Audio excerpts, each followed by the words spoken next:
Glory to God. பரிசுத்தத்தை குறித்து அடிக்கடி கண்டித்து உணர்த்துற காலகட்டத்துல இருக்கிறோம். நம்ம சின்ன வயசுல இருந்ததை விட இப்ப டிவி செல் ரொம்ப அதிகமா யூஸ் பண்ற இந்த காலத்துல தவறான காரியங்களை பாக்குறது, ஈஸியான கான்டாக்ட், மற்றவங்களோட தூண்டுதல் ரொம்பவே வாய்ப்பு அதிகம்.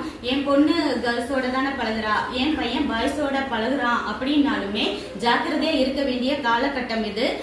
ஒரு மீனுக்கு தன் உணவா இருக்கிற புழுவை சாப்பிடுற சிற்றின்பம் மட்டும்தான் கண்ணுக்கு தெரியுமே தவிர அதுக்கு பின்னாடி இருக்கிற தூண்டிலோ அதுக்கு தன்னுடைய ஜீவனே போகிற அபாயம் இருக்கிறதோ தெரியாது. அதே போலதான் சிற்றின்பம் பின்னாடியே ஓடிக்கிட்டு இருக்க ஒரு நாள் திரும்பி பார்க்கும்போது நல்ல சந்தோஷமான வாழ்க்கை, தேவ ஐக்கியம், திருப்தி எல்லாமே இழந்து தனியாளா இருப்பாங்க.